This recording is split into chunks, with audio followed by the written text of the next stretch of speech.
de se lever pour appuyer la prière du docteur Noël. Père Céleste, ce matin, nous voulons encore te rendre les actions de grâce.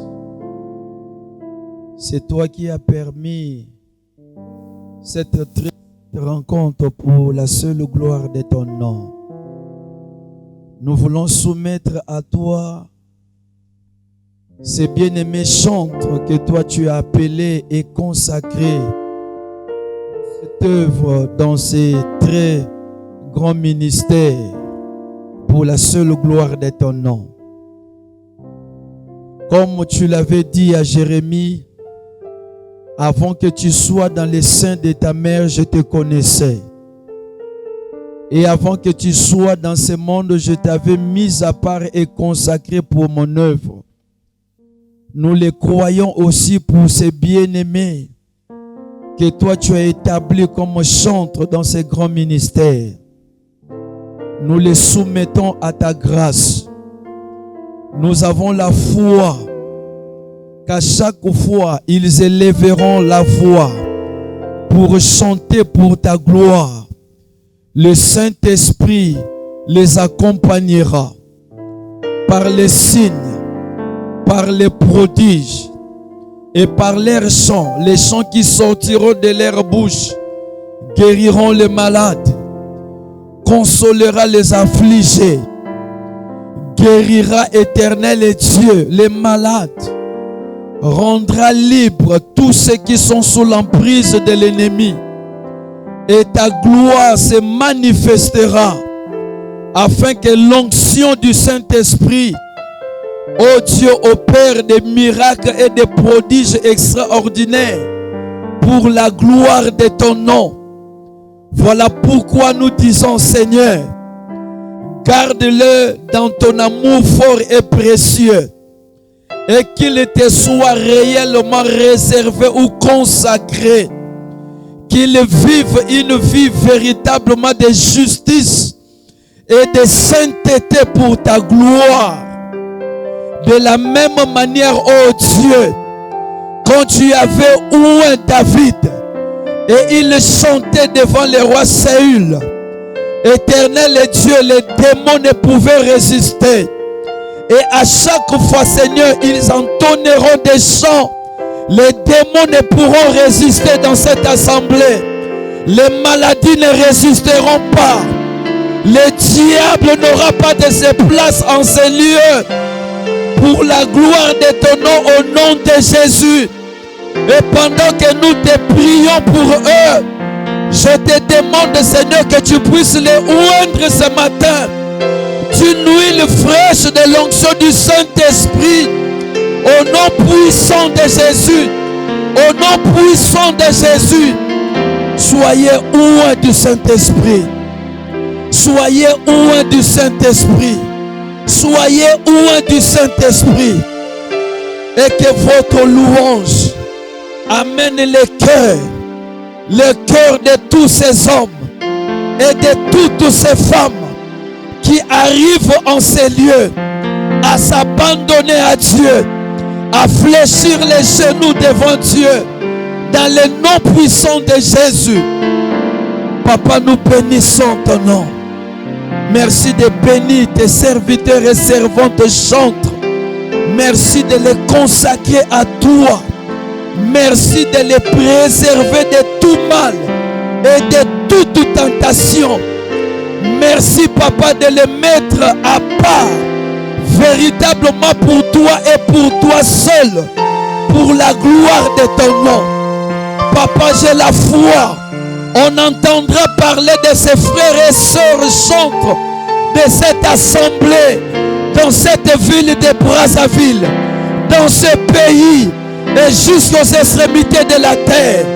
Parce que les chants, Seigneur, gagneront les âmes, attireront les âmes perdues à toi pour la gloire de ton nom. Que toute la gloire soit à toi. Pour ces bien-aimés chantes que nous bénissons ce matin, que nous consacrons encore une fois ce matin à toi. Merci de les oindre du Saint-Esprit. Au nom de Jésus. notre Seigneur et Sauveur. Amen. Amen. On acclame très fort. On acclame très fort notre Dieu. Alléluia. Est-ce qu'on peut se mettre debout pour rendre grâce à Dieu? Pour remettre ces moments entre les mains de l'Éternel. Éternel Dieu de gloire, Dieu tout-puissant. Toi qui es si merveilleux et si bon. Merci pour ta présence. Le moment est venu que tu nous enseignes, que tu nous parles. Dieu, c'est le moment de s'aimer la graine en nous. Que nous allons, grâce à toi, Saint-Esprit, que tu vas faire pousser afin que nous puissions recueillir des fruits, Seigneur Dieu. Laisse que ta présence soit réelle en ces lieux. Toi qui es au-dedans de chacun de nous, parle. Parle, Père. Parle-nous, Seigneur Dieu. Nous avons ainsi demandé au nom de Jésus-Christ, l'homme de Galilée, nous disons Amen. Merci, Seigneur. Soyez très attentifs au Saint-Esprit. Alléluia. Ce qui vient de se passer, c'est une recommandation du Saint-Esprit. C'est pour cela, quand nous prions, soyons très attentifs. Très attentifs. Je vais encore vous déranger. Je vais vous demander de vous mettre debout pour que nous lisons le passage principal de notre étude.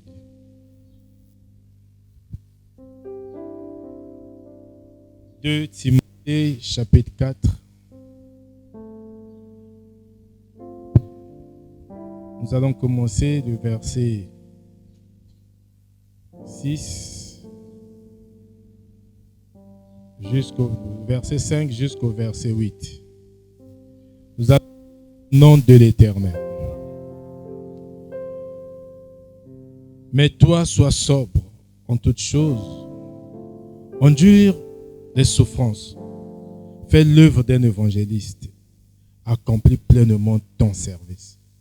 Car pour moi, je sers déjà de libation et le temps de mon départ est arrivé.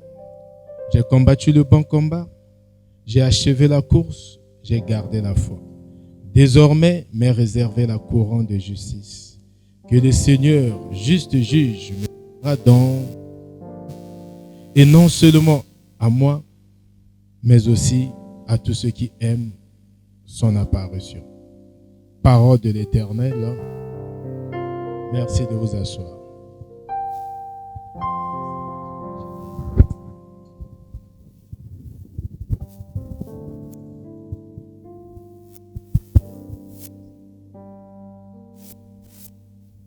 Nous sommes toujours sur notre étude. La couronne de justice t'attend. Le samedi dernier, Dieu nous a parlé et le Saint-Esprit nous a dit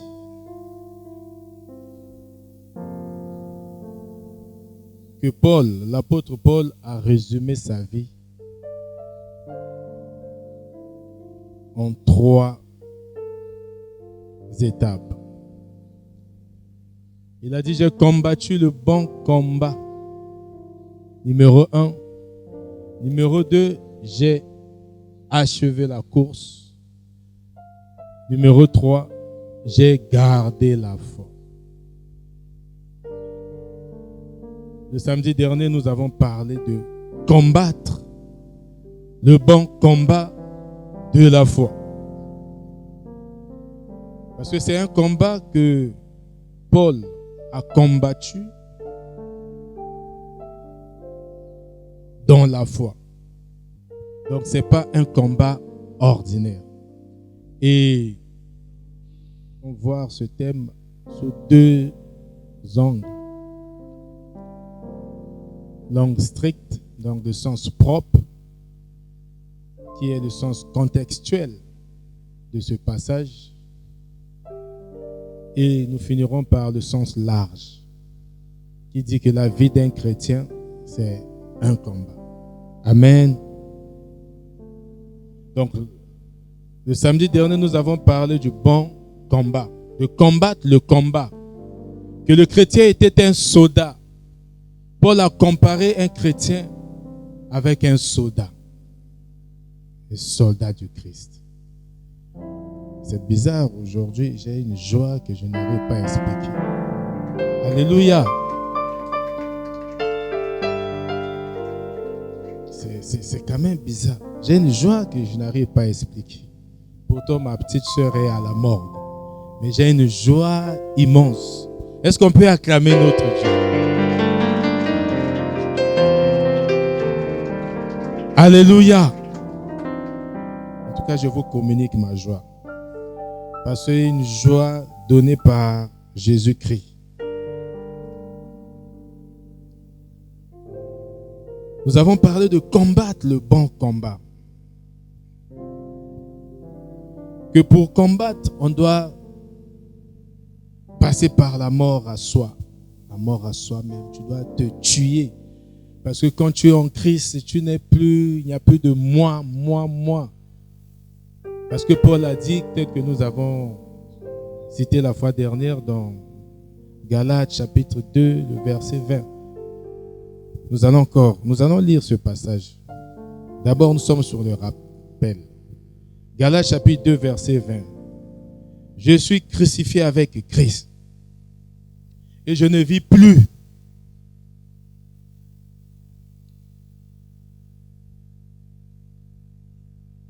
Moi.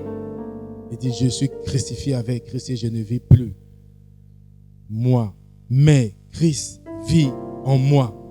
Et ce que je vis maintenant dans la chair, je le vis dans la foi. La foi du Fils de Dieu qui m'a aimé et qui s'est livré lui-même pour moi. Et quand nous lisons pourquoi Paul le dit, on doit remonter les versets 18 et le verset 19. Nous allons donc lire ces versets et nous expliquer encore à titre de rappel ce que nous avons vu le samedi dernier. Alléluia.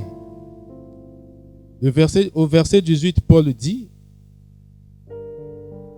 qu'ainsi n'advienne, car si ces mêmes choses que j'ai renversées, je les réédifie, je me constitue transgresseur moi-même. Car moi, par la loi, je suis mort à la loi afin que je vive à Dieu. Alléluia. Et là, il dit ensuite que si je vis, ce n'est plus moi qui vis. Donc, quand on combat le bon combat de la foi, il n'y a plus de moi. Le moi doit mourir. Moi je suis, moi j'étais, moi ceci, moi cela, moi dans ma vie, moi dans ma famille, moi dans mon travail, Il n'y a plus. Tu dois donc commencer, comme Paul dit, il n'y a plus de moi. Donc la mort, tu dois passer par la mort de soi. Tu dois tuer le moi qui est en toi et laisser Christ vivre. Et il nous a rappelé, il a dit qu'un soldat ne peut pas combattre, ne peut pas partir en guerre et s'attacher aux choses du monde. Alléluia.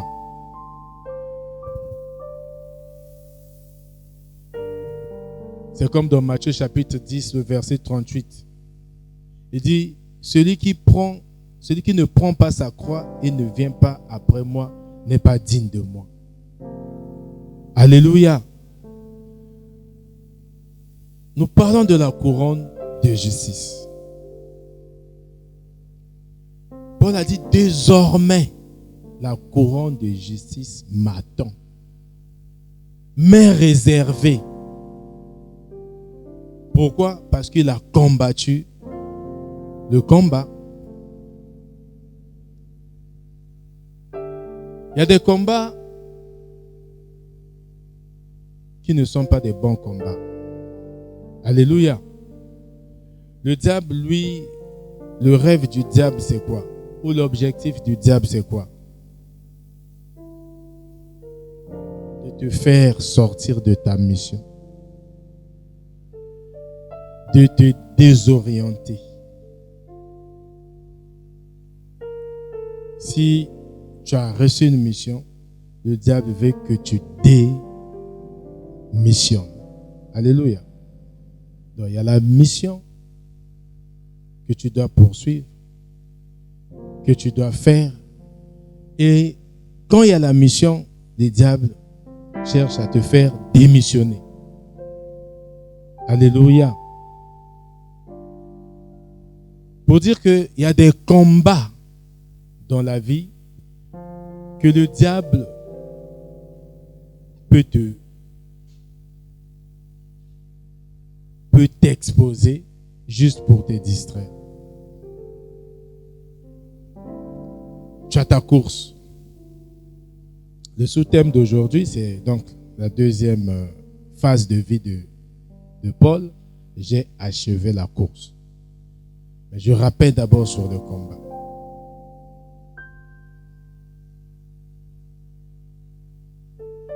Nous allons prendre un exemple pour dire qu'il faut faire attention. Dans 1 Samuel chapitre 17, commençons par le verset 26. Pour faire attention avec le moi, pour faire attention avec nos combats, pour faire attention avec le bon combat. 1 Samuel chapitre 17. Nous allons commencer au verset 26. Et David parla aux hommes qui se tenaient là avec lui, disant: que sera-t-il fait à l'homme qui aura frappé ce Philistin-là et qui aura ôté l'opprobre de dessus Israël? Car qui est ce Philistin? C'est un circoncis pour outrager les troupes rangées du Dieu vivant. Alléluia. Au verset 27, et le peuple lui parla selon cette parole et dit: c'est ainsi qu'on fera à l'homme qui l'aura frappé. Verset 28, et Eliab, suivez-moi très bien, mes bien-aimés. Et Eliab, son frère aîné, entendit pendant qu'il parlait à ses hommes, et la colère d'Eliab s'embrasa contre David. Et il lui dit: pourquoi donc es-tu descendu? Et à qui as-tu laissé ce peu de brebis dans le désert? Je connais, moi, ton orgueil et ta méchanceté de ton cœur, la méchanceté de ton cœur. Car c'est pour voir la bataille que tu es descendu. Alléluia. Voilà le rêve du diable. Au verset 26, David est en train de parler, de dire. Il est en train de suivre sa mission. Il est en train de combattre son combat. Celui de faire descendre Goliath. Tu as ton Goliath, certainement. Tu as ton géant dans ta vie. Ton problème, c'est avec ce géant. Alléluia. Ton combat, c'est avec lui qui cherche à te faire ramener toujours en arrière. Lui qui cherche à te dérouter. Goliath était là pour... Il faisait peur au peuple de Dieu. David a dit: c'est qui ce Philistin-là? C'est un circoncis, celui qui ne connaît pas Dieu. Mais Eliab, pour Eliab, c'est un faux combat. Le combat de David, ce n'était pas les propos d'Eliab, son frère. Donc quand nous poursuivons quelque chose, il y a beaucoup de voix qui surgissent. Il y a beaucoup de propos que nous entendons. Il y a beaucoup de gens qui interviennent dans nos vies.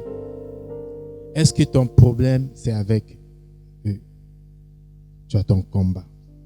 Alléluia. Eliab dit, tu es venu certainement pour assister à la bataille. Or, David est venu pour vaincre. Alléluia. Tu n'es pas appelé à assister, mais à démontrer au diable, à démontrer à l'adversaire ta domination. En fait, la victoire, tu l'as. Tu as la victoire. Alléluia. Parce que sur la croix, tout a été déjà accompli. Jean 19, 30. Tout. Quand on dit tout, ça veut dire tu as déjà la victoire. C'est pour cela dans Romains chapitre 8, verset 6. La Bible dit quoi? Romains 8, 6.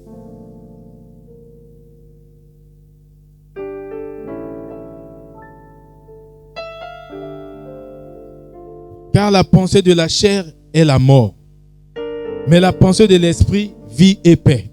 Alléluia. Voilà. Le moi, ça revient. La pensée de la chair. Quand tu es tout temps, tu parles de moi, tu parles de ta vie. Tu es encore dans la chair. Et quand tu commences à parler de l'esprit pour laisser, comme Paul a dit, que celui qui enrôle le soldat est le chef et la vie du soldat doit dépendre de son chef. Celui qui l'a appelé, celui qui l'a enrôlé pour le service. Ça veut dire, nous revenons encore sur Psaume 23, que l'Éternel est mon berger. Donc, le berger, c'est celui-là qui enrôle, celui-là qui dirige le troupeau.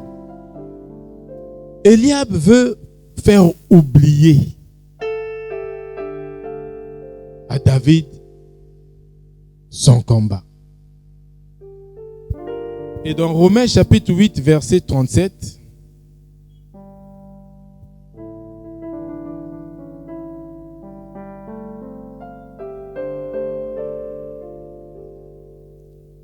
la Bible dit au contraire, dans toutes ces choses, nous sommes plus que vainqueurs. Vainqueurs par qui? Qui nous a aimés. Dieu a tant aimé, il a donné son Fils. On est vainqueur par Dieu au sacrifice de son Fils Jésus-Christ. Donc c'est Jésus qui s'est donné. On est plus que vainqueur. Ça veut dire que le combat que toi tu combats, pour l'appeler bon, parce que c'est un combat qui est gagné d'avance. Tu es né que vainqueur dans ce combat. Mais le diable veut te faire croire que tu es en train de combattre pour chercher la victoire. Alléluia. Mais tu as déjà la victoire. Tu as la victoire sur la maladie. Alléluia. Tu as la victoire sur la mort. Il y a quelqu'un qui ne croit pas. Tu as la victoire sur toutes tes épreuves. Tu as la victoire sur la sécheresse. Ça veut dire que tu avais déjà reçu l'abondance. Donc quand il y a un combat, qui dit combat suppose un adversaire. Il n'y a pas de combat sans adversaire. Et ton adversaire, lui, toi, tu lui montres juste ta domination. C'est même ça la guerre.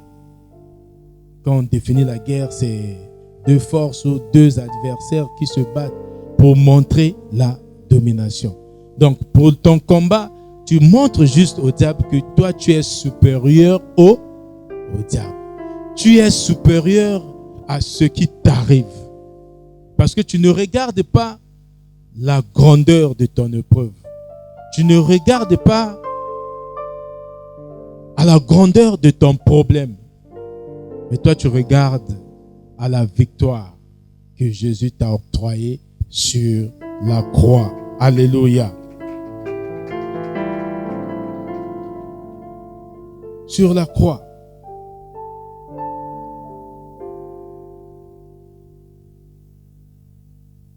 j'ai achevé la course. Donc le sous-thème d'aujourd'hui, c'est j'ai achevé la course. De quelle course Paul parle?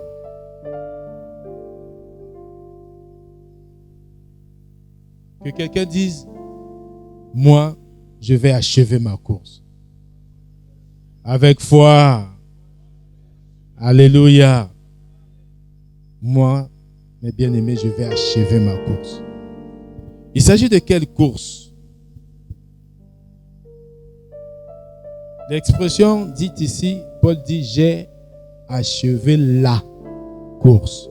En réalité, ce n'est pas la course, c'est ma course. Là, il parle de là. Mais quand nous lisons Actes,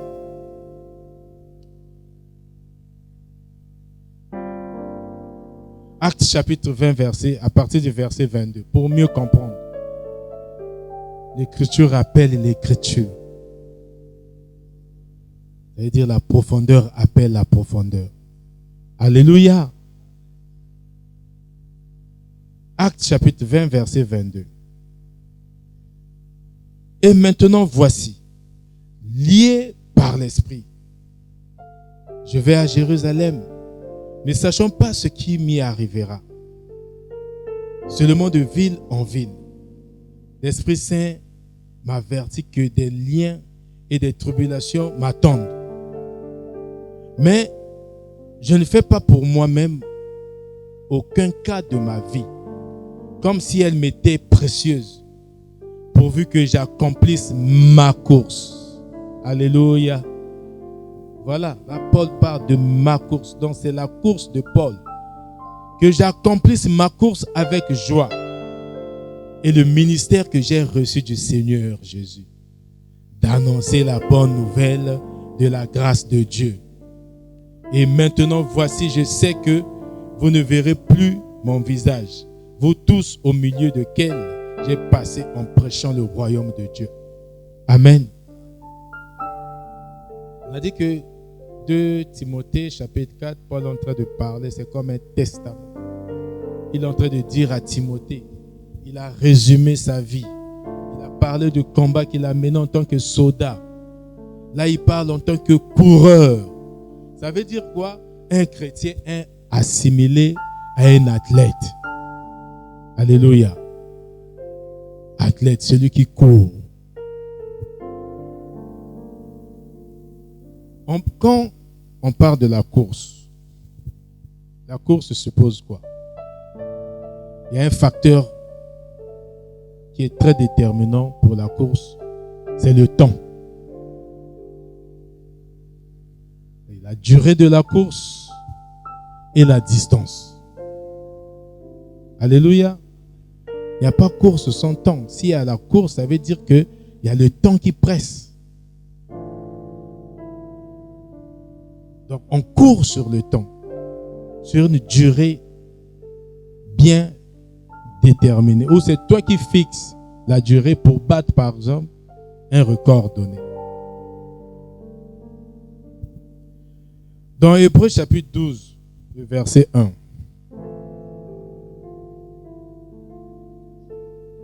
La Bible dit,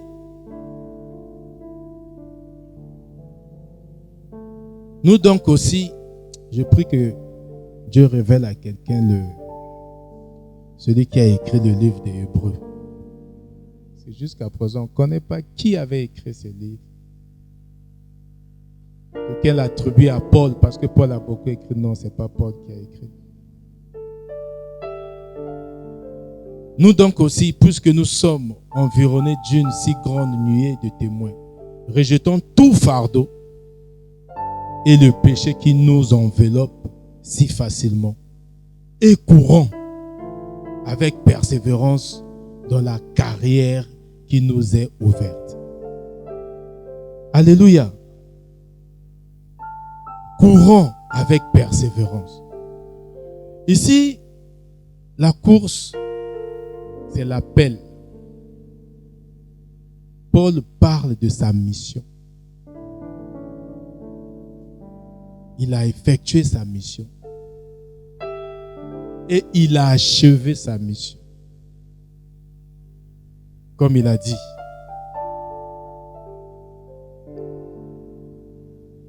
De ville en ville, je suis lié par l'Esprit. Je vais à Jérusalem. L'Esprit Saint m'a averti que ces liens et des tribulations m'attendent. Je ne fais pour moi-même aucun cas de ma vie comme si elle m'était précieuse. C'est une course. Tu ne peux pas faire la course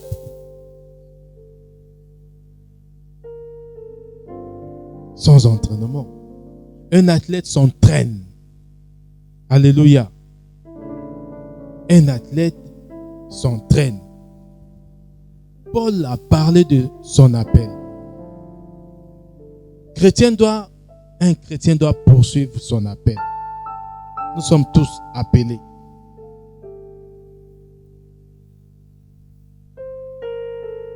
Je suis en train de faire, de courir. Donc je suis en train de faire, d'accomplir mon appel.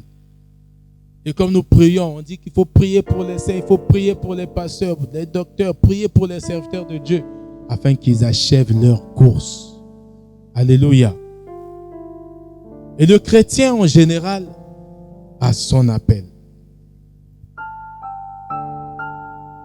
Quand nous lisons dans Apocalypse chapitre 3, le verset 20, qui est connu de tout le monde, on dit que Jésus est là, il appelle, il la frappe, il est en train de frapper, sur la porte. Il frappe en parlant, il ne frappe pas seulement en faisant le mouvement, il parle. Parce que quand la Bible dit que celui qui entend ma voix, ça veut dire qu'il frappe en appelant. Asie, Christophe, il dit Dimitri, Yann, ainsi de suite, il est en train d'appeler. Voilà là, il appelle. Et quand tu t'appelles, tu réponds, lui il entre dans ta vie. Tu fais la confession de foi selon Romains chapitre 10, le verset 9. Tu l'invites dans ta vie. Et tu dois le laisser vivre. Tu dois donc laisser Dieu, Jésus, dominer, être réellement ton berger. Ça veut dire que tu commences à suivre, à faire ta course, qui est la vie chrétienne. La vie qui est exclue le moi. C'est maintenant Jésus qui vit en toi.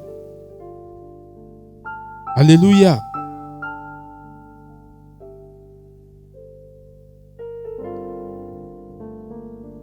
Donc, tu cours, tu vis ta vie chrétienne tout en sachant que le temps t'est imparti.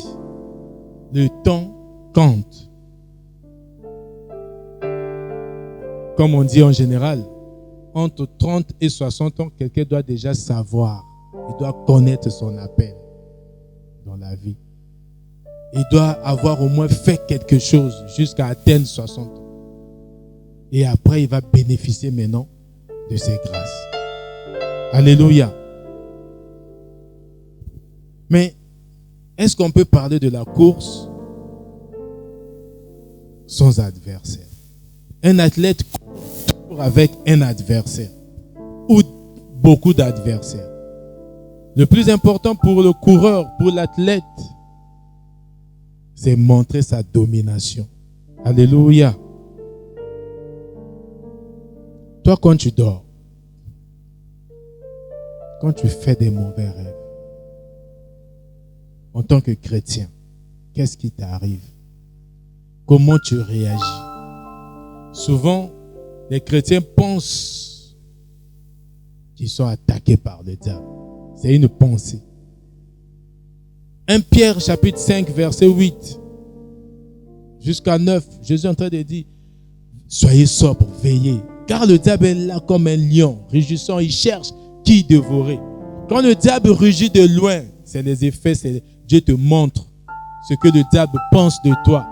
Ça se manifeste sous forme de rêve. Parce que toi, tu es dans la lumière. Quand tu es dans la lumière, le diable ne peut pas avancer.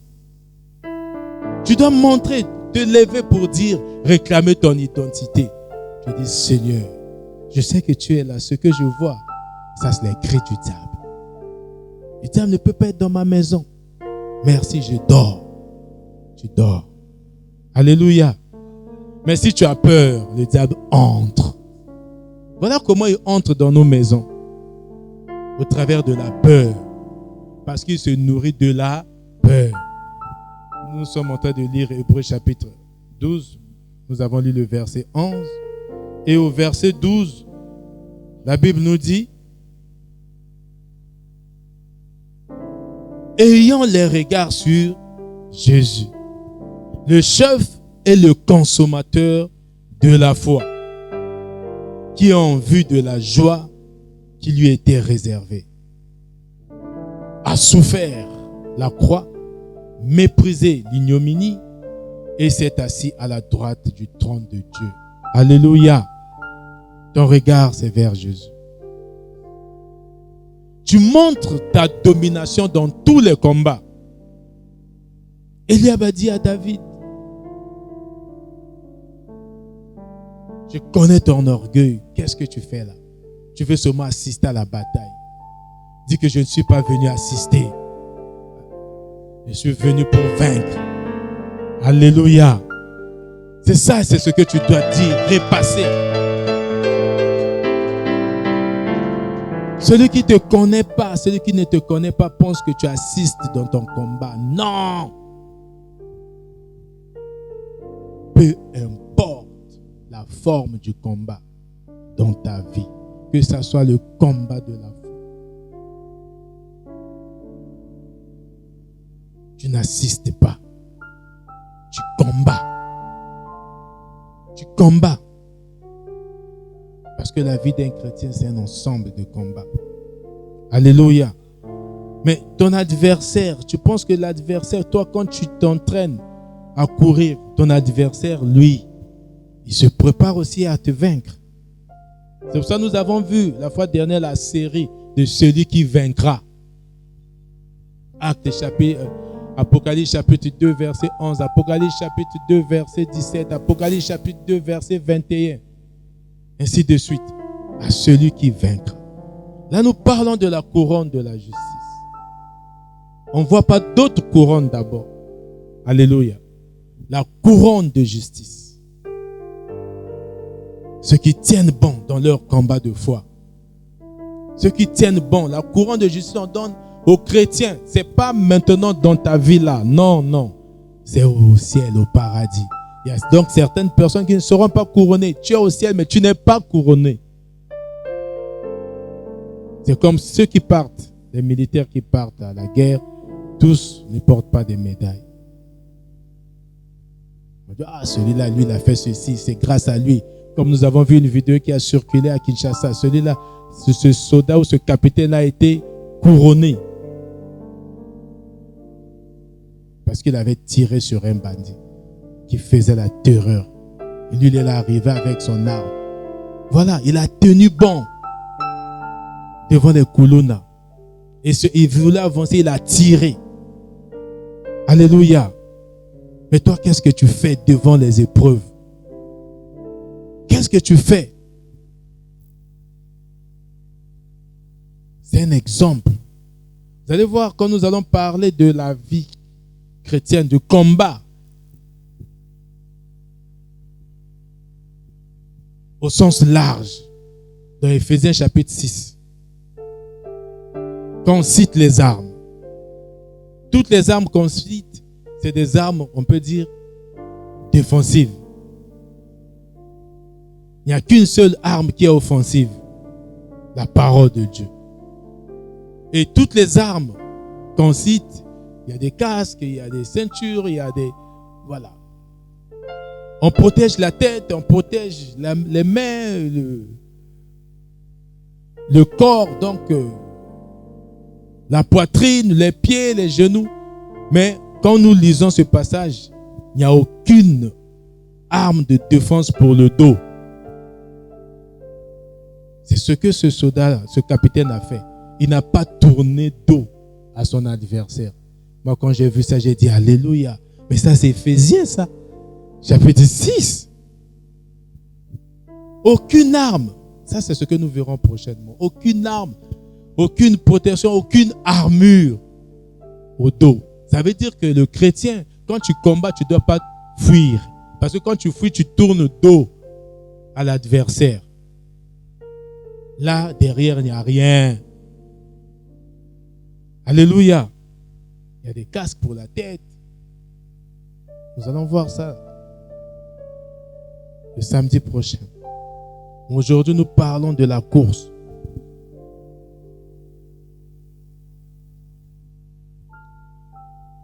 Donc, Paul avait expliqué. On est des athlètes, on fait une course. Et qui dit course, comme le protocole qui est debout, mon frère Gédéon, il ne peut pas faire son service en entrant dans les rangs. Il suit le couloir. Alléluia. Il est sur le couloir.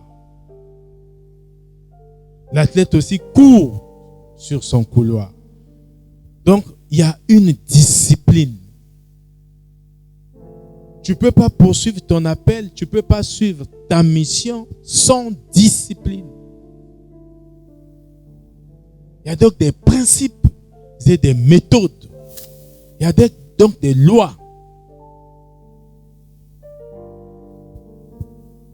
Lisons rapidement 2 Timothée, chapitre 2, verset 5. 2 Timothée. Nous l'avons lu la semaine dernière. 2 Timothée. Oh là.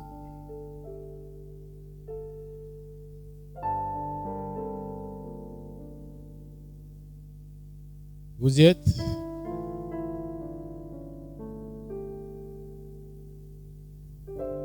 Le verset 5, il dit, de même si quelqu'un combat dans la lice, il n'est pas couronné s'il n'a pas combattu selon les lois.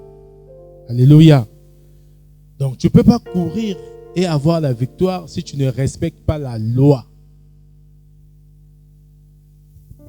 Seigneur, quel est le plus grand commandement? Quelle est la plus grande loi? Dis, tu aimeras ton Dieu de tout ton cœur, de toutes tes forces, de toute ta pensée, de toute ton âme. Et voici le deuxième commandement qui est similaire au second. Tu aimeras ton prochain comme toi-même. Voilà la règle d'or d'un chrétien. Donc, si tu veux achever, faire bien ta mission, tu dois commencer par aimer Dieu de tout ton cœur. On ne dit pas seulement quand tu as des problèmes. On ne dit pas seulement que quand tu es dans le besoin, tu dois aimer Dieu. Ah, ma soeur, tu es seule à dire Amen.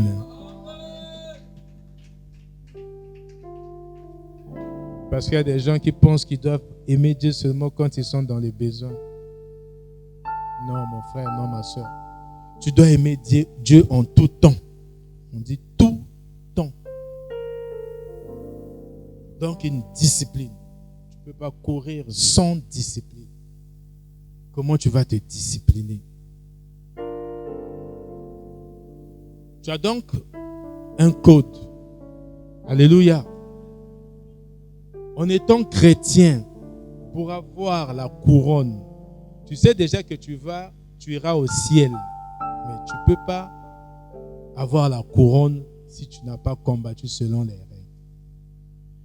Et si tu combats aussi, tu te laisses combattre. Parce que ton adversaire ne part pas au combat pour perdre. Quand il vient t'attaquer, pour lui, il se dit qu'il va te faire perdre ta mission. Tu vas démissionner. Tu ne vas pas poursuivre ta mission, tu vas démissionner. Comment tu vas démissionner? Tu as une épreuve. Les enfants sont malades dans ta maison. Tu es dans le manque. Tu dis, si Dieu était là, je ne pouvais pas souffrir. Voilà la démission. Si Dieu réellement est avec moi, je ne peux pas vivre ça. Or, Dieu est là. C'est pourquoi tu vis ça. devons faire très attention dans notre vie. Une marche chrétienne, c'est une marche qui doit être remplie de sacrifices.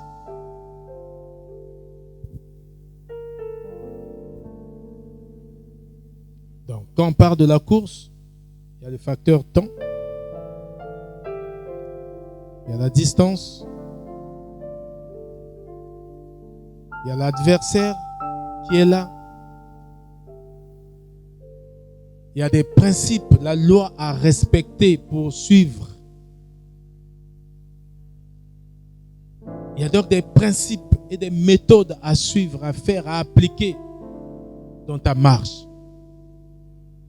Quand tu deviens chrétien, tu as maintenant tu as reçu le droit d'être chrétien, d'être enfant de Dieu. Parce qu'il dit dans Jean 1,12, à tous ceux qui l'ont reçu, il a donné le droit ou le pouvoir de devenir enfant de Dieu. Mais quand tu es enfant de Dieu, tu as maintenant des devoirs. Tu as des obligations. Il y a des choses que tu ne dois plus faire. Mon frère, ma soeur. Il y a des choses que tu ne dois plus faire. Et il y a des choses que tu dois apprendre à faire. Alléluia. Parce que ta vie a changé. Tu dois tout diriger vers Christ. Comme Hébreux chapitre 12 au verset 2 nous dit. Tu dois fixer ton regard vers Jésus qui est le chef et le consommateur de la foi. Tu dois maintenant vivre avec la foi. Comme Habakkuk dit. Le juste vivra par sa foi. Pas par la foi, mais ta foi. Alléluia. Et tu ne peux pas aussi faire une course sans s'attendre à quelque chose au retour. C'est là où Paul a dit, désormais la couronne de justice m'attend. Donc il y a une couronne qui t'attend, il y a la récompense. Et la récompense, ce n'est pas seulement à la fin. Chaque fois quand tu réussis un combat, tu gagnes une épreuve, tu as une récompense. Parfois la récompense, ça veut dire quoi? Tu te lèves. Quand tu te lèves, tu as une récompense. Plus tu te lèves, plus aussi on te présente des démons ou des géants qui sont plus que les géants que tu as combattus. Donc, élévation égale à quoi? Costaud démon. Alléluia. Donc, tu ne dois pas lâcher prise pour dire que non, ça j'ai vaincu ce combat. Je lâche prise. Je ne dois plus prier. Je ne dois plus jeûner. Je ne vais plus peut-être aimer. Je dois quand même vivre un peu comme tout le monde. C'est la vacance. Oh, ce sont des vacances. Il n'y a pas de vacances chrétiennes. Alléluia. Il n'y a pas de vacances chrétiennes. Il n'y a pas de temps de répit. Le combat est permanent. Donc, plus tu gagnes, plus les démons viennent en masse. Plus les épreuves augmentent. C'est comme l'avion. Quand ça monte en altitude, il y a plus de turbulences. Alléluia. On doit te donner les épreuves de ta taille. Sinon, c'est quelque chose que tu vas peser parce que c'est rien. Donc, plus tu rencontres des épreuves, dis-toi que tu es en train de grandir dans la foi.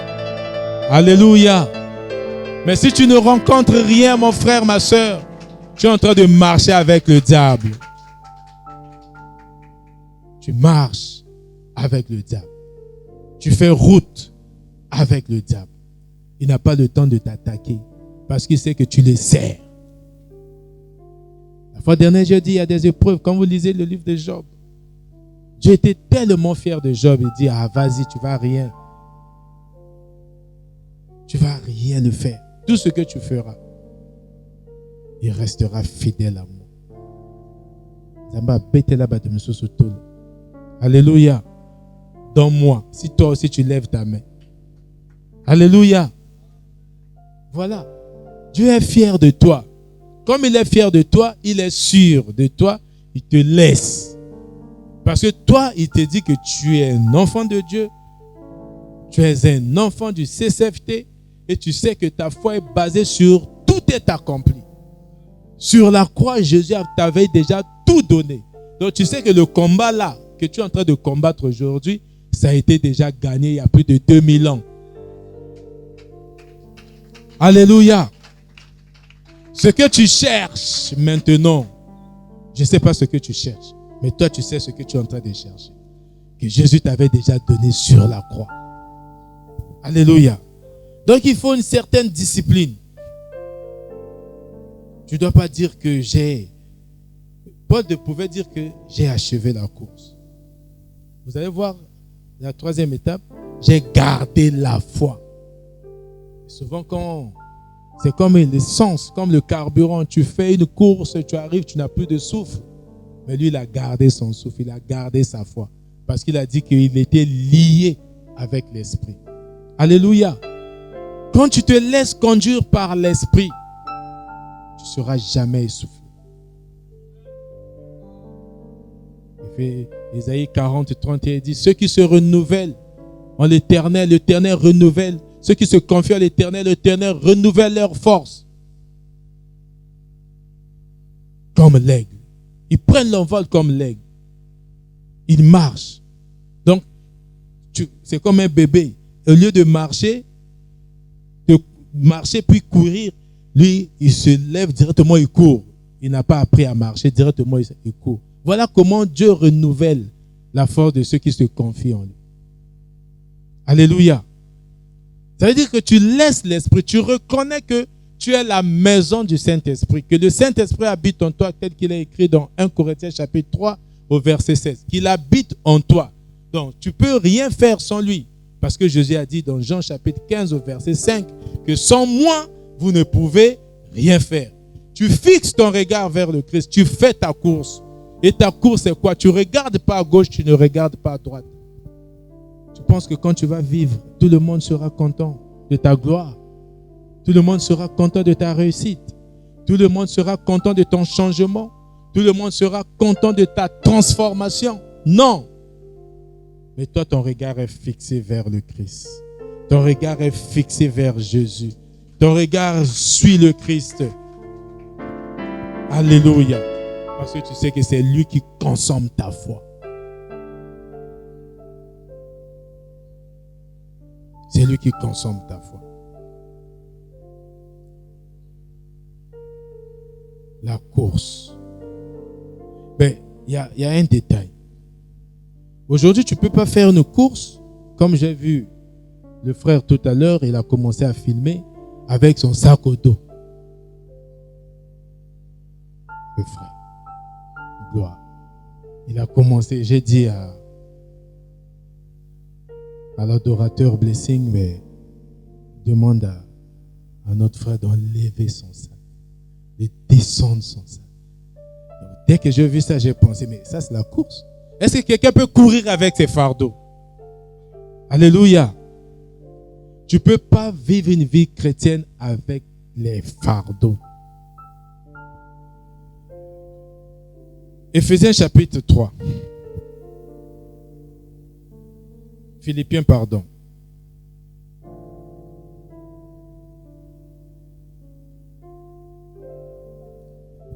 Prenons à partir du verset 12. Philippiens. Philippiens chapitre 3, le verset 12. La fois dernière, je vous ai dit, pour noter le passage, commencez par les chiffres. Dès que vous entendez 3 et 12, notez 3 et 12. Après, c'était quoi? Philippiens. Vous notez Philippiens. Si vous commencez par l'épître, le livre, vous allez manquer. Philippiens 3, 12. Non que j'ai déjà reçu le prix ou que je sois déjà parvenu à la perfection, mais je poursuis, cherchant à le saisir, vu aussi que j'ai été saisi par le Christ. Là, Paul est en train de parler de sa course. Il dit que je n'ai pas encore gagné. Je n'ai pas encore reçu le prix. Qui a déjà reçu le prix ici? Certainement pour des épreuves diverses, nous avons reçu des prix. Mais pour l'épreuve actuelle, je ne sais pas ton épreuve aujourd'hui, tu n'as pas encore reçu le prix. Pour dire que ne te lasse point. Ne te décourage point.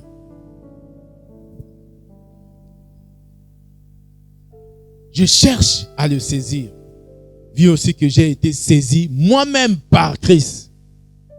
Tu as été saisi par Christ. Sinon, tu ne pouvais pas être là. Christ t'a saisi. Tu peux dire que c'est un tel qui m'a demandé d'être là et voilà comment je me trouve là. Non, un tel n'est pour rien. Ou une telle personne n'est pour rien. C'est Christ qui t'a saisi. Parce qu'il sait que tu avais besoin de cette parole pour ta vie. Alléluia. Frère, pour moi, je ne pense pas moi-même l'avoir saisi. Après, il dit, c'est pas par sa force. Alléluia. C'est pas par son intelligence. Il dit, je ne pense pas moi-même l'avoir saisi. Par moi-même. Mais je fais une chose. Oublions les choses qui sont derrière.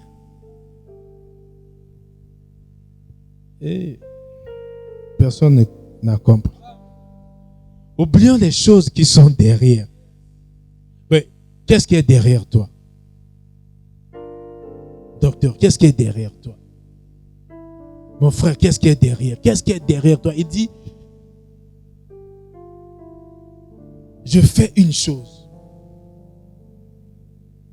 Oublions les choses qui sont derrière et tendons avec effort vers celles qui sont devant. Voilà la vie chrétienne. Tu n'es plus condamné.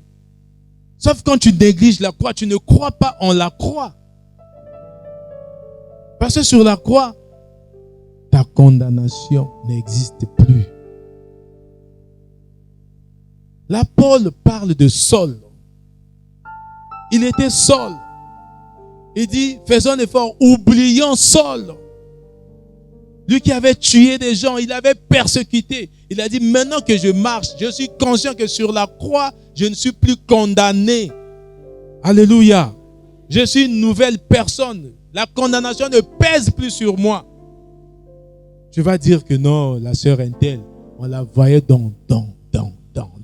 Le frère Intel, la sœur Intel, on la voyait dans des boîtes, on la voyait dans ceci, on la voyait. Mais elle n'est plus là-bas.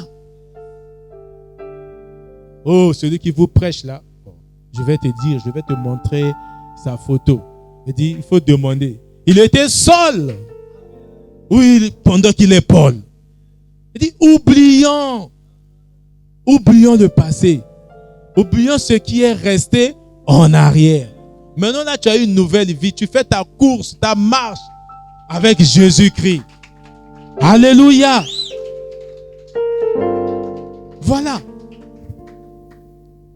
Donc c'est le sac, le fardeau là. Tu ne peux pas courir avec des charges. Alléluia. Mais son sac, c'était juste des caméras, son appareil photo. Pour son business, quand tu finis, c'est qu'il va. Il a son sac. Non, ici tu laisses ton sac. Alléluia. On laisse nos fardeaux. Pour le frère, ça constitue une charge parce qu'il travaille l'œuvre de Dieu, il travaille pour Dieu. Il ne doit pas avoir des encombrements. Et j'ai pris cet exemple pour nous illustrer la vie chrétienne. C'est quoi les fardeaux? La colère. Alléluia. Les inquiétudes. Parfois tu penses qu'avec tes inquiétudes, tu peux résoudre quelque chose. Non, tu t'es détruit.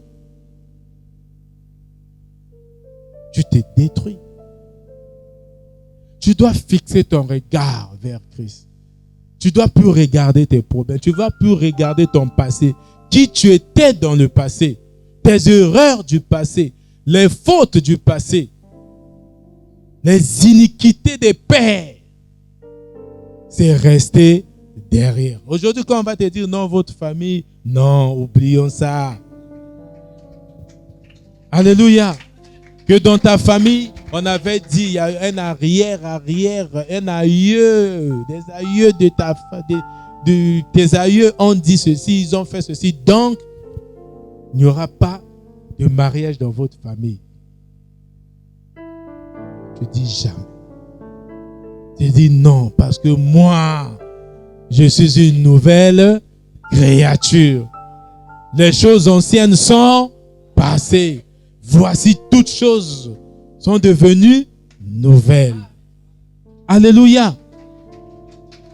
Il n'y a plus de condamnation. Donc, pour faire la course, pour arriver, être couronné, tu dois oublier ton passé. Il y a des gens qui s'attachent toujours aux douleurs du passé, aux échecs du passé. Pourquoi? Et quand tu vois une personne, il pense toujours à son passé. Quand quelqu'un pense à ton passé, ça veut dire qu'il est lié avec le diable. Toi, pense à son futur, qu'il sera dans. Il sera où? Dans le feu. Il va brûler avec le diable. Parce qu'il cherche à regarder toujours ton passé. Or, toi, tu as déjà laissé ton passé. Tu es au présent pour aller glorieusement vers l'avenir. Jérémie chapitre 29, verset 11. Dieu dit, je connais les projets. Dieu ne parle pas de ton passé. Il connaît, je connais ton projet, les projets que moi-même j'ai formés sur vous. Alléluia. Ce ne sont pas les projets de malheur, mais des projets de bonheur pour vous donner l'espérance et l'avenir. Voilà ce que tu dois retourner chaque fois dans ton esprit en tant qu'enfant de Dieu. On ne te tire plus vers le passé. Parce que tu n'es plus dans le passé. Mais si tu vis ton présent dans le passé, tu penses toujours de ce que tu étais. Comme Paul dit, oublions ce qui est resté derrière. Alléluia. Oublions ce qui est resté derrière. Oublions. Il dit, mais je fais une chose. Oublions les choses qui sont derrière et tendons avec effort vers celles qui sont devant. Qu'est-ce qui est devant? La couronne de justice qui t'attend. C'est ça qui est devant. Mais pour l'avoir, tu dois bien courir. Tu dois bien courir. Tu dois respecter les normes, les règles de la course. Tu dois aimer, chercher des gens à aimer. Tu dois te repentir. Tu dois demander pardon chaque fois. Tu dois avoir une attitude. Tu dois aimer la vie de prière. Alléluia. Tu ne dois pas seulement venir le samedi. Non. Tu dois dire, moi, je suis une nouvelle créature. Je suis né d'en haut. Comme je suis né d'en haut, ça veut dire que je suis né de Dieu. Comme je suis né de Dieu, je suis donc né d'esprit. L'esprit. Et l'esprit a besoin de l'esprit pour vivre. Tu n'as pas besoin de s'attacher à des choses du monde. Parce que tu n'es plus celui-là que tu étais.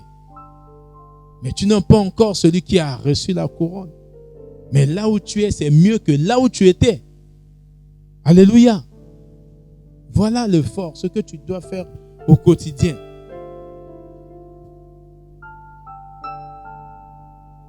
Je cours droit au but pour le prix. Alléluia. C'est ce que David a dit. Quand Eliab l'a parlé, il a fait comme si Eliab n'avait rien dit. Il ne s'est pas attardé au propos d'Eliab. Que tu es venu ici. Il a dit, je cours vers le but. Et mon but, c'est tuer Goliath. Alléluia. Aujourd'hui, tu dois chercher tout le temps à faire plaire, à faire plaisir, à plaire à ton Dieu. Quand tu arrives le soir, tu fais un récap, un rétro. Est-ce que tu as donné le sourire à Dieu? Est-ce que tu as donné le sourire à Dieu? Est-ce que tu donnes la joie à Dieu? Parce que la joie de l'Éternel, c'est ta force. C'est ce que Néhémie ne cessait de dire. La joie de l'Éternel est notre force. Mais tu dois chercher à donner la joie, à faire de sorte que Dieu sourit quand il te voit. Ou après avoir fait quelque chose, tu imagines, est-ce que ce que je suis en train de faire, Dieu est en train de sourire? Ou il s'est retourné ensemble avec des anges? Alléluia.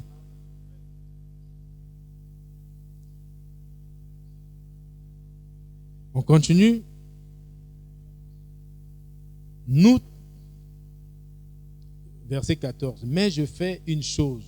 Oublions les choses qui sont derrière et tendons avec effort vers celles qui sont devant. Je cours droit au but pour le prix de l'appel céleste de Dieu dans le Christ Jésus. Voilà, il explique.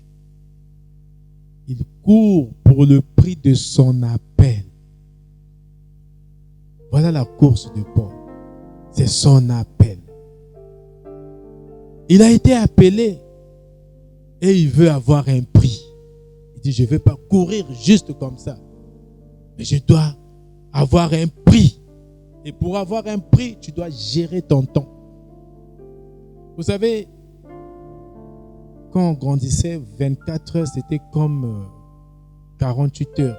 On voyait que c'était, les anciens sont là, c'était, la journée mettait du temps. Aujourd'hui, dès que tu te réveilles, apparemment 7 heures, 8 heures, il est 15 heures, 18 heures, tu es là. Tu dors demain. Donc, le temps, on a comme l'impression que ça va vite. Alléluia. Mais pourtant, c'est 24 heures.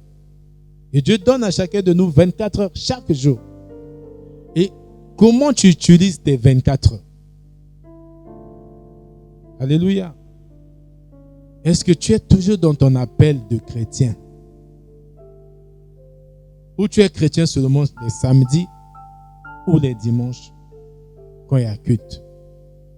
Vous savez, la vie chrétienne ne dépend pas de samedi ou de dimanche quand il y a culte ou quand tu viens à l'église. La vraie vie chrétienne, c'est quand tu n'es pas là. Alléluia. C'est quand tu n'es pas là. Quand tu sors d'ici, quand tu es dans le taxi, quand tu es dans ta voiture, quand tu es dans le bus, ce que tu fais à ton travail, comment tu traites les autres. C'est ça la vie chrétienne. Ici, on vient pour la communion, recevoir et allez-y appliquer. Alléluia. Comment tu vis avec ton épouse? Comment tu vis avec tes enfants? Est-ce que tes enfants te considèrent vraiment comme une mère? Est-ce que tes enfants te considèrent vraiment comme un père? Est-ce que toi, tu considères tes enfants comme tes enfants? Est-ce que toi, réellement, tu aimes ta femme? La femme sent que vraiment je suis une épouse. C'est ça un chrétien. Est-ce que ta priorité, c'est ta famille ou l'église? Alléluia. Ta priorité, c'est Dieu, mais pas l'église. Et quand tu as une famille, tu dois t'occuper de ta famille avant d'aller à l'église faire tout ce que tu peux faire. Parce que tu es l'église. Alléluia. Tu es le corps du Christ. Tu as la responsabilité. On a une responsabilité qui nous incombe dans la société.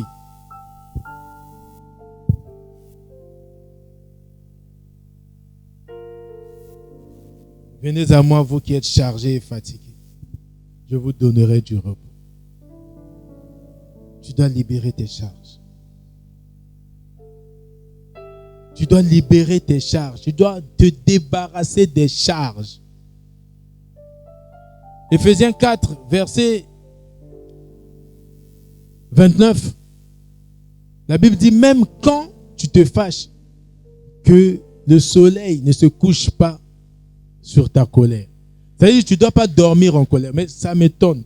quelqu'un attend la fin de l'année pour demander pardon, pour faire la paix. Ça veut dire que pendant le jour où tu as eu des problèmes avec l'autre, tu dors en colère, tu te réveilles en colère. Tu dors en colère, tu te réveilles en colère.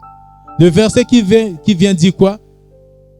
Ne donne pas accès au diable. Ça veut dire que quand tu dors en colère, tu donnes l'accès au diable. Voilà les choses que nous ne devons plus faire. Dès qu'il y a la colère, tu fais la paix avec ta femme, tu fais la paix avec tes enfants, tu fais la paix avec tes frères avant de dormir. Sinon, tu ouvres la porte au diable. C'est ça la parole de l'Éternel. C'est la vérité. C'est ça les fardeaux. Tu as eu un problème avec ton chef ou ton frère, ton collègue, ton voisin, ta collègue, là où tu règnes. Mais 2 jours, tu es en colère. Ça veut dire que 2 jours, tes portes sont ouvertes au diable. Alléluia. Il y a des colères qui durent même 1 année, 2 ans. Mais si vous ne parlez pas avec quelqu'un, ça veut dire que tu es en colère.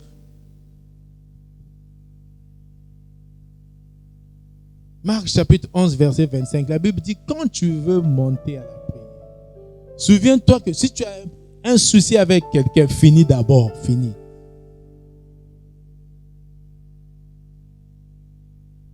Pardonne-nous nos offenses, comme nous aussi, nous pardonnons à ceux qui nous ont offensés. C'est pas pour rien Jésus sur la croix a dit, Père, pardonne-leur, car ils ne savent pas ce qu'ils font. Il parlait à qui? Ceux qui l'ont crucifié. Il dit, ils ne savent pas. Parce que c'est le plan de mon Père. Papa, pardonne-leur. Ils ne savent pas. De la même manière, ceux qui t'offensent, pardonne-leur. Ils ne savent pas. Romains chapitre 8, verset 28. Toutes choses concourent pour le bien de ceux qui aiment Dieu. Mais si tu es sûr que tu aimes Dieu, ce que l'autre t'a fait, c'est pour ton bien. Tu ne vois pas ça, tu ne te rends pas compte. Vis avec la joie. Libère. Tu ne peux pas courir avec ces fardeaux-là. Tu ne peux pas courir avec. Attention à la porte. La parole de Dieu, Ésaïe chapitre 55, verset 10, 9, 10, jusqu'à 11 même. Quand il dit que ma parole ne peut pas me revenir sans avoir accompli ses effets. Ça veut dire que quand tu dors en colère, il y a sa parole qui est là. Tu ouvres la porte au diable. Et quand tu dors en colère, tu dois croire que tu as ouvert la porte au diable. Parce que la parole de Dieu ne peut pas repartir. Dieu l'a dit. Quand tu dors en colère, tu ouvres la porte. Ça veut dire que toi, tu as des problèmes avec des gens. Le diable est dans ta vie. Même si tu as reçu Jésus comme Seigneur et Sauveur. Parce que tu as ouvert les portes. Tu ne peux pas avoir des rancunes avec des gens. Comment tu peux courir avec les rancunes? Mais ça va te retarder. Ça va te ralentir.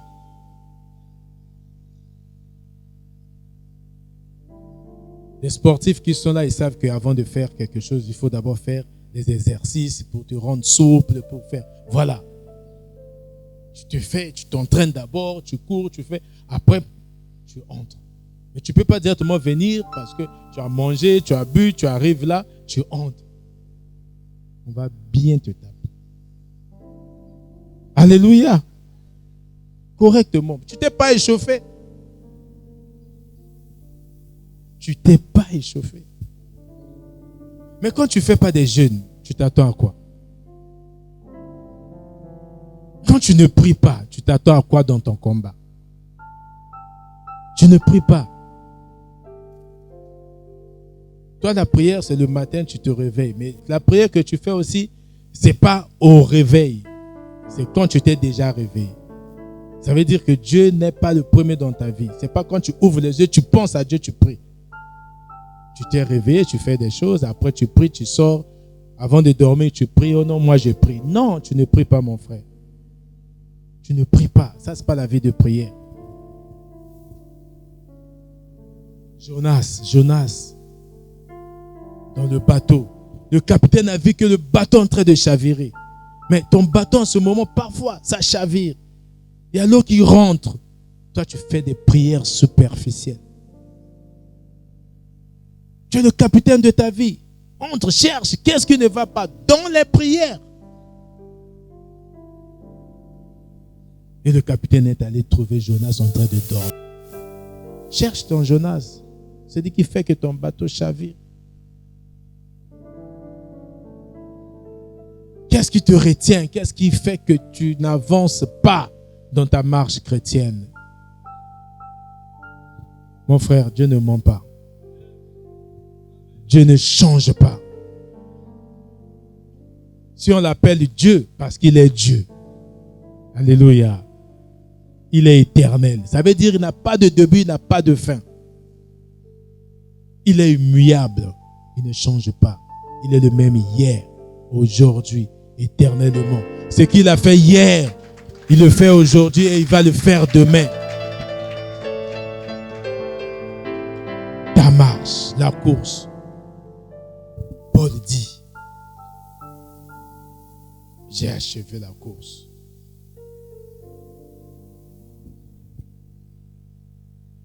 Nous tous donc qui sommes parfaits, ayons ce sentiment. Voilà. Paul a tué des gens, hein, n'est-ce pas?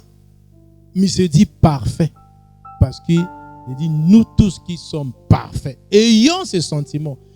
On n'est plus dans la condamnation. On ne regarde plus les choses qui sont restées derrière nous. C'est pour cela qu'on doit faire attention. Quand tu as déjà quitté le derrière, ta vie d'ailleurs, ta vie d'avant, et tu continues à vivre avec les gens que tu faisais ces choses, ils vont te ramener. Ils vont te ramener. Il y a beaucoup de liables dans nos vies. Il y a beaucoup de liables. Somme 1:1. Heureux celui qui ne marche pas avec les impies. Celui qui ne marche pas avec les méchants. Heureux celui qui prend plaisir dans la présence de Dieu. Il est comme. Tu dois être comme un arbre qui est planté près des eaux courantes, qui tire sa sève, sa source sur les sols. Tu dois pas être déconnecté de Dieu. C'est là où même quand il y a des problèmes, on va te voir sourire. On va te voir rayonnant. Parce que ta joie ne vient pas du monde.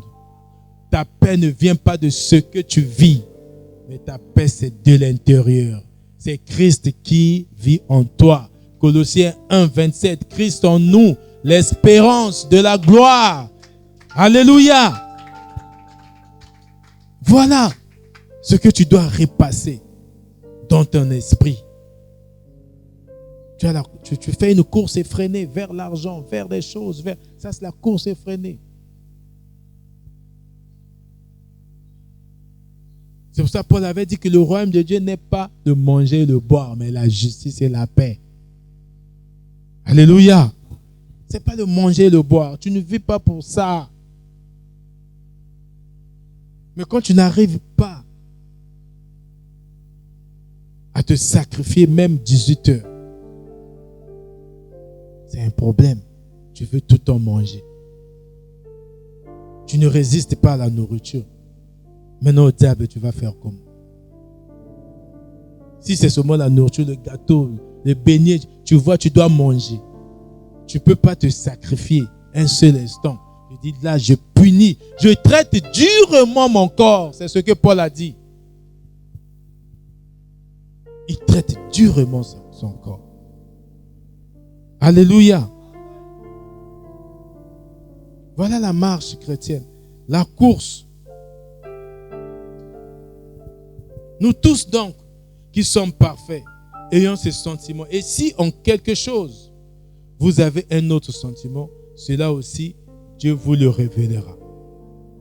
Cependant, dans les choses auxquelles nous sommes parvenus, marchons dans le même sentier. Le même sentier. Pour la paix, la joie, l'amour. Alléluia. Dis à ton voisin, je vais achever ma course. Même pas par ma force. Grâce à Dieu. Alléluia. Est-ce qu'on peut acclamer ce Dieu-là?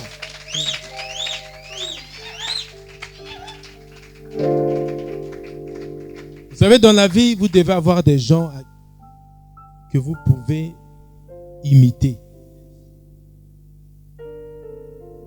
Des gens comme Paul, c'est des gens à imiter. Quelqu'un qui a tué des gens, mais quand il est à Christ, il a donné sa vie, comme il a dit dans Galates 2:20. Christ est mort avec lui, ressuscité avec lui. Quand Christ est mort, la loi est morte. Donc la loi ne pèse plus sur lui. Colossiens chapitre 2, verset 14. Il a dit que sur la croix, il a condamné l'acte. Il a déchiré, effacé l'acte. Et Paul croit en cela. Il croit. Donc pour lui, tout ce qu'il avait fait, il a dit, il voit ça comme de la boue. Il a dit ça au verset 8. Colossiens 3, verset 8. Et Philippiens, pardon. 3, verset 8, nous sommes sur Philippiens. Et je regarde même aussi toutes choses comme étant une perte, à cause de l'excellence de la connaissance du Christ Jésus, mon Seigneur, à cause duquel j'ai fait la perte de toutes et je les ai estimées comme des ordures, comme la boue. Alléluia. Philippiens 3, 8. Avant de parler, j'aime bien ce passage. Les choses anciennes, tout ce qu'il avait, tout ce qu'il faisait, il regarde comme la boue, comme des ordures. Si tu veux évoluer dans ta vie chrétienne, c'est ce que tu dois faire. Tu ne dois plus regarder aux choses du passé. Tu dois te donner une certaine discipline.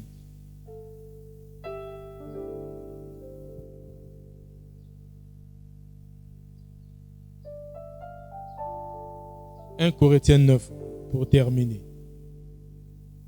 1 Corinthiens 9, à partir du verset 25. Nous avons rapidement survolé ça aussi la semaine dernière. Mais là, nous sommes en train de parler de la course encore. Parce qu'il a dit qu'il a achevé sa course. Comment il achève sa course?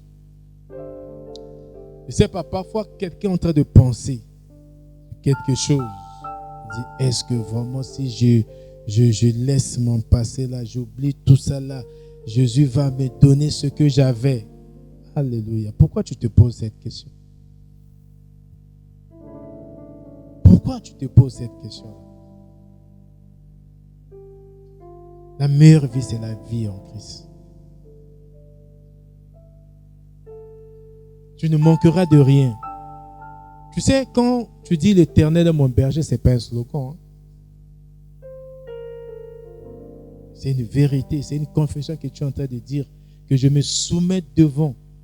Et devant Dieu, je n'ai plus de volonté, c'est la volonté de Dieu. Mais si tu es conduit par Dieu, créateur des cieux, de la terre, de tout ça, mais de quoi as-tu peur? Dieu n'est pas une utopie, Dieu c'est une réalité. Mon frère, arrête de penser comme ça. 1 Corinthiens 9, 25. Tous ceux qui combattent s'imposent toute espèce d'abstinence. Oui. Tu ne peux pas marcher avec Dieu, continuer à faire ce que tu faisais avant. Abstinence. Tu dois maintenant te priver certaines choses. Sinon, tout ce que tu fais, chaque samedi, tu es là. C'est un passage à vide. C'est une perte de temps. 24 heures seulement. 24 heures, on te donne. Tu te réveilles, tu payes ton transport, tu arrives ici. Tu écoutes la parole, tu sors, tu retombes dans les plaisirs du monde. Tu n'as rien fait. Tu es en train de chauffer les chaises de l'église pour rien. Et tu n'es pas appelé à ça. Alléluia. La foi dernière dit que la parole de Dieu, c'est la vérité. Jean 14, 6, Jésus dit que je suis le chemin, la vie et la vérité. Si tu veux savoir que réellement la parole de Dieu c'est la vérité, commence à appliquer cette parole. Alléluia. Commence à appliquer la parole, tu verras que c'est vraiment la vérité. Si tu n'appliques pas, tu ne sauras pas. Tu vas toujours vivre avec des doutes. Mais commence à appliquer cette parole. Écouter, ça ne veut rien dire. Méditer, c'est bien, mais ça ne suffit pas. Mais appliquer, c'est là où Josué 1:8 dit que tu auras la conséquence de l'application de la parole de Dieu. C'est quoi? Tu auras du succès. Donc tout ce que tu feras, tu réussiras. Quand tu penses même que tu n'as pas encore réussi, ça arrive. Habakkuk 2:3. Même si elle tarde, elle finira toujours par s'accomplir. Alléluia. Tu dois croire en cela. Donc quand tu vas sortir d'ici, tu vas dire que je vais achever ma course. Voilà ton défi. Tu dois plaire à Dieu. Quel que soit tout ce qui peut arriver, je ne vis pas. Je ne vis plus. C'est Christ qui vit en moi. Comment Christ vit en toi et tu as peur? Alléluia. Donc tu ne connais pas Christ? Tu ne connais pas Dieu? Donc tu ne connais pas Dieu. Tu ne peux pas vivre avec la peur. Tu ne peux plus vivre avec les inquiétudes. Tu ne peux plus vivre avec le doute. Parce que tu te dis que c'est Christ qui vit en moi. Laisse-le agir. Alléluia. Même dans ta prière, quand tu pries, ne doute point. Marc 11:23, on dit que si tu as une foi comme une graine de sénévé, on ne dit pas que si ta foi est grande comme la montagne, tu soulèves la graine.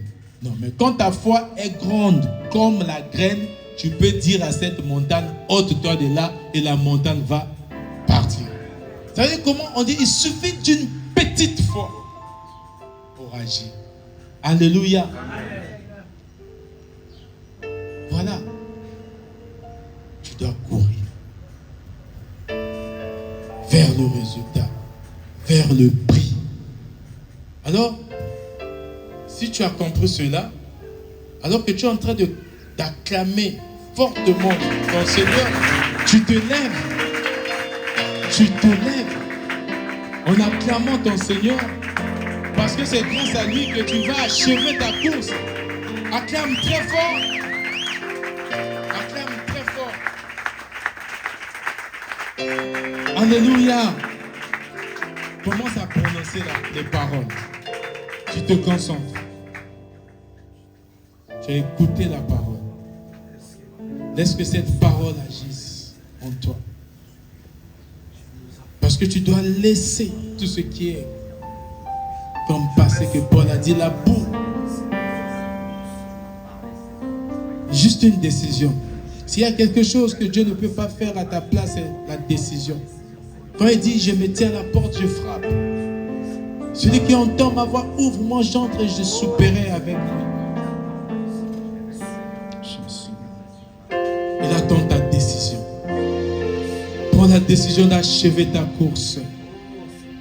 Prends la décision de finir avec la foi. De garder ta foi. De croire tout temps, tout lieu, en tout temps, que Jésus-Christ, c'est lui ton chef. Et tu fixes ton regard vers lui. Pas un seul jour. Pas seulement les samedis ou les dimanches ailleurs, mais tous les jours. Mais tous les jours.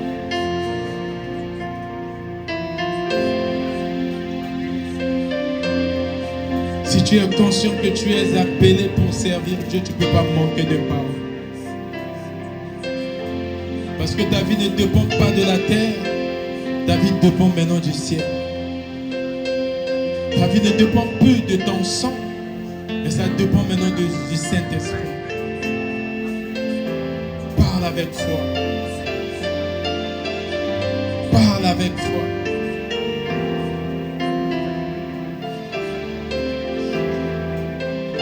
Éternel Dieu de gloire, Dieu Tout-Puissant.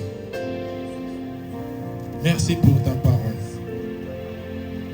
Est-ce que Saint-Esprit, toi qui es en nous, toi qui nous as donné cette parole, que tu nous transformes, que tu nous donnes l'énergie, la force, la puissance qui est en toi, afin que nous poursuivons notre course, afin que nous l'achevons, Seigneur Dieu.